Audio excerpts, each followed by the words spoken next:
Ya, jadi menangis adalah merupakan luapan dari emosi, ya. Emosi adalah merupakan automatic response, ya, untuk sesuatu yang dianggap penting.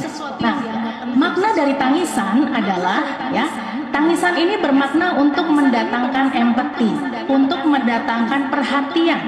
Ya, ini makna secara universal kenapa seseorang menangis dan terutama juga kenapa tangisan itu bisa disembunyikan, kenapa tangisan itu juga bisa diperlihatkan. Pada tangisan yang diperlihatkan maknanya adalah untuk mendapatkan empati dari orang di sekitarnya, ya. Nah, kita akan melihat apakah pada saat-saat momen apakah Ibu Putri ini menangis, ya. Yang saya perhatikan dari beberapa kali persidangan, beliau akan menangis pada saat ditanya mengenai kejadian di Magelang, ya, kekerasan atau pelecehan seksual, ya, seperti itu.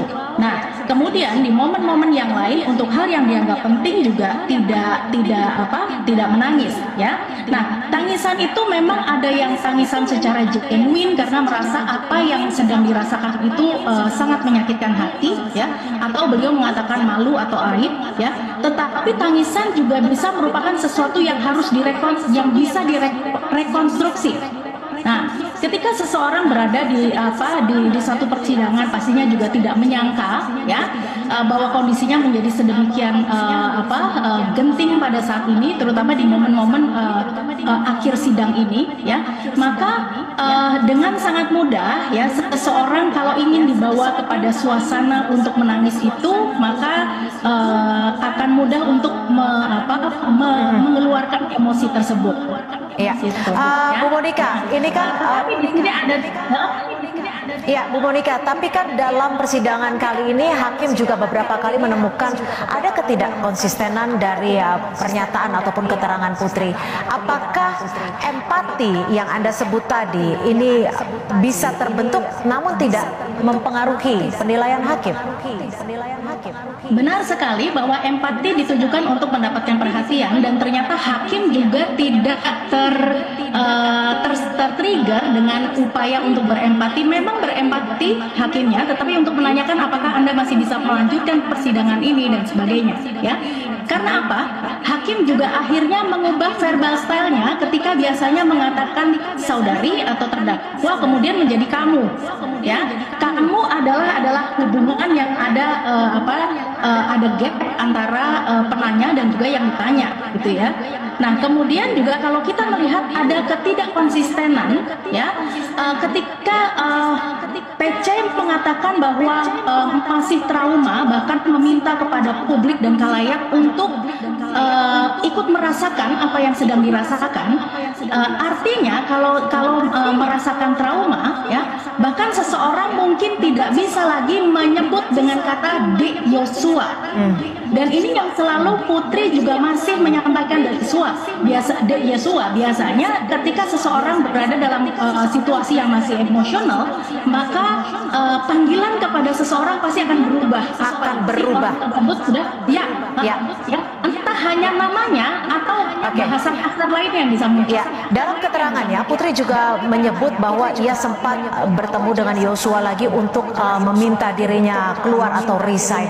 Apakah dari sisi gestur atau mikroekspresi saat memberikan keterangan ini memang betul genuine atau seperti apa? Kalau kita lihat dari awal sampai dengan akhir, kita mendapati bahwa ekspresi yang keluar dari baseline-nya, ya.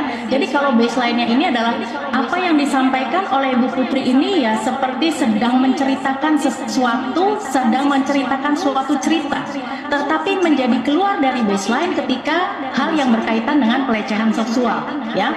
Nah, maka ketika kita melihat bahwa PC ini meminta kepada Yosua untuk resign dan sebagainya, ini beliau tidak ada emosi-emosi juga yang terlihat berbeda seperti ketika mengatakan mengenai pelecehan seksual.